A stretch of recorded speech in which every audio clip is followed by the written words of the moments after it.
Hər kəsə salamlar. Sualım var rubrikasındayıq. Gəlin bugünkü məktubumuzla rubrikana davam edək. Salam Aygün xanım, necəsiz? Ümid edirəm mesajımı cavabsız qoymazsınız. Əlbəttə qoymaram. Mən indiyənə kimi heç bir məktubu cavabsız qoymamışam. Əgər siz çox uzun zaman öncə məktub mənə göndərmisiniz və hələ də mən onu analiz etməmişəm, çox xahiş edirəm mənə yazın bu barədə.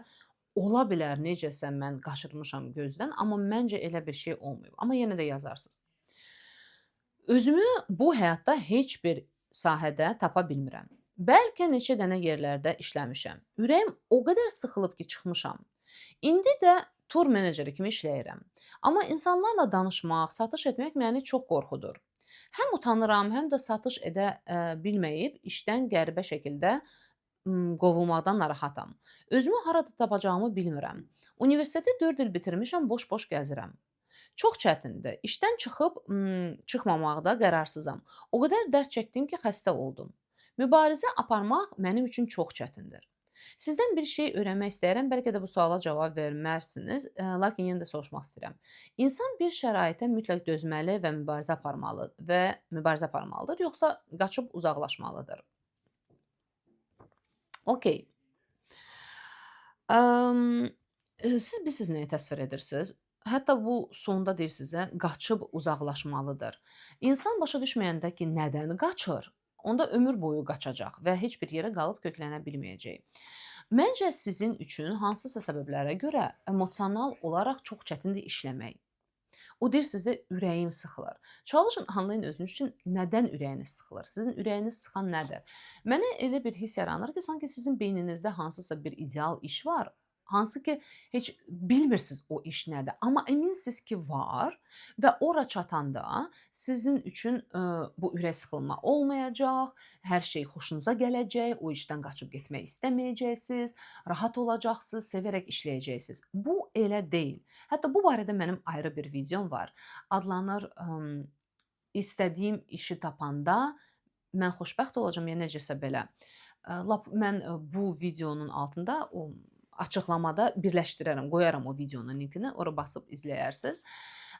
Bu xəyal məncə fərqində olmadığınız bu xəyal sizi qoymur hansısa bir işdə köklənmək və professionallaşmaq. Professionallaşmaq nə mənada tuturam? Bu hər hansı bir iş olur. Özünüz də dediniz sizə, bir tullanıram bir işdən bir işə. Bu bir növ aşiq olma fazası kimi. Əvvəl başlayıram biraz həvəsli, sonra durub getdim. Sonra birisini başlayıram həvəsli, durub getdim. Amma insan seçdiyi bir işdə uzun müddət qalsa, məsəl üçün 3-5 il ərzində qalsa, heç olmasa 3 il, 2-3 il qalsa, onda o özünü müşahidə etmək şansı yaradır. Harda ki, öz qorxularını başa düşməyə başlayır. Anlayır ki, nələr onda çatmır professional cəhətdən. Öyrənmək şansı qazanır bir yerdə qalaraq. Və bu bizdə çox bacarıqlar yaradır. Məsələn, dirənmək, yeni bacarıqlar öyrənmək, beynimizi daima aktiv saxlamaq. Bu proseslərdən keçərkən yaşadığımız, dönə-dönə yaşadığımız frustrasiyalarla baş etməyi öyrənmək.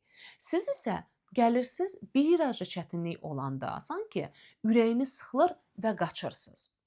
Yox, mən demirəm ki, bəzi iş yerləri olur və iş şəraitləri olur ki, oradan həqiqətən qaçmaq lazımdır. Amma bunu insan sadəcə onda anlayır, haçan ki, realistik olaraq özünə baxır ki, okey, mən işləməyə bacarıram, mən əmək verməyə razıyam, verirəm də, əlimdən gələni də edirəm, amma burdakı şəraitlər ya mənim əməyimi görmür, ya da yetərincə dəyərsizdir, maaşım azdır, ya da insanlar yetərincə toksikdir və eyni siz iş yerinizi dəyişərək, eyni işdə qalaraq çox daha başqa gözəl mühitdə ola bilərsiniz. Bu mümkündür. Amma məncə sizin təsvir etdiyiniz biraz başqadır. Biraz dovşan kimi bir işdən o birisinə tullanmaq. Çünki o şirin bir duyğunu axtarırsınız. Harda ki mən tapmışam, çatmışam və hər şey yaxşıdır. Bu işə tutunsanız,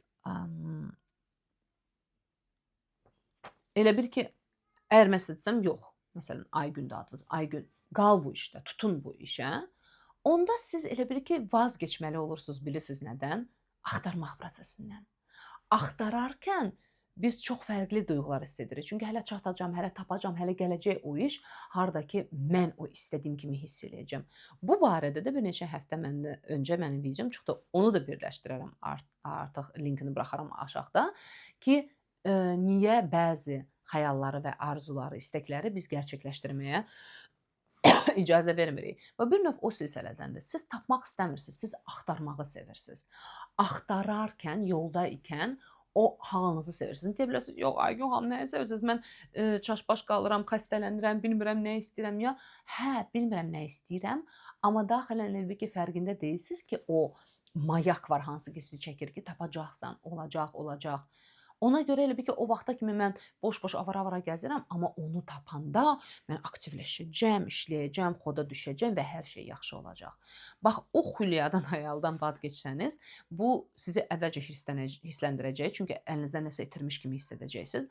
Amma sonra bu situasiya ilə barışandan sonra fürsət yaradacaq sizə sakitləşmək, qalmaq və bir yerdə köklənmək. Hə, bəlkə də bu iş sizin üçün uyğun deyil, bəlkə də. Satış eləmək çox çətindir. Çünki satış eləmək, produktu anlamaq, orada fərqli proseslərdən keçirsən. Çünki mən özüm də satışlarda olmuşam, fitness coaching edəndə. İnsanın öz xəssiyyəti ortaya çıxır, individuallığı ortaya çıxır. Gərək insanlarla danışasan, gərək insanlara qarşı olan aqressiyanı tanıyasan, o aqressiya ilə baş edə biləsən. Siz aqressiyanızla bu arada fərqində deyilsiniz, sanki tanımırsınız. Dözmək, mübarizə aparmaq sözləri, insan qalmalıdır, dözməlidir, mübarizə aparmalıdır. O sözləri biz əmək vermək sözünə dəyişsək, bəlkə fərqli olar. Sanki sizin üçün bir yerdə qalmaq və davamlı frustrasiyadan keçərək əmək vermək bərabərdir özünüzü qurban vermək, dözmək, mübarizə aparmaq. Yox, bu dözmək, mübarizə aparmaq deyil. Bu əmək verməkdir. Və əmək vermək çox çətin bir şeydir. Bunu həqiqətən yetişkin olmaq istəyən insan anlayır, bu seçimi edir və yolda gedərkən aqressiya, hirs, tətminsizlik, yetərsizlik hissləri ilə daima qarşılaşır. Ən azından bəlli bir 2-3 il qarşılaşır. Əgər eyni yerdə qalsa, sonra artıq köklənməyə başlayır və professionallaşmağa doğru gedir. Yəni bunu öz təcrübəmdən mən sizə deyirəm. Amma bu sadəcə onda baş verir, haçan ki biz qərar veririk tullanmamağa, heç olmasa bir dənə işi seçib orada qalmağa. Bir dənə işin belə sonuna qədər eləməyə, ondan həqiqətən baş çıxartmağa çalışmaqla başlayır bu. Ki, başqa olsa indi mənim seçimim yoxdur, hara gedəcəyimi də bilmirəm. Okay, mən bu işi götürürəm, bundan baş çıxardacağam və o baş çıxartma prosesində of mən nələrlə qarşılaşacağam, nələr öyrənəcəm. Məncə siz çətinliklə qarşılaşanda öz yetərsizliyinizlə qarşılaşırsınız və buna emosional olaraq tab gətirmək özümdən də bilirəm, çox çətindir. Siz buna tab gətirə bilmirsiniz və bundan qaçırsınız. İşdən yox da qarşılaşdığınız özünüzdən qaçırsınız. Amma axtarışdaykən o məni elə bil ki, görmürsünüz də, elə ki, yox mən elə axtarıram, var, çatacaq, mən o mənə çatacam və o mən tam başqa bir şeydir. İndiki isə bu müvəqqəti boş-boş gəzir. Əsas mən ordadır, hansına ki, tapacam o mükəmməl işimlə və çatacam. Bu günlük bu qədər. Yəni bu məktub barədə deyəcəklərim budur. Məni like və şərhlərinizlə dəstəkləyin. Çox kömək olursunuz kanalıma, sevindirir məni. Mənə bir şeylər geri vermiş olursunuz sizdən. Belə növbəti həftə yenidən görüşürük. Sağ olun.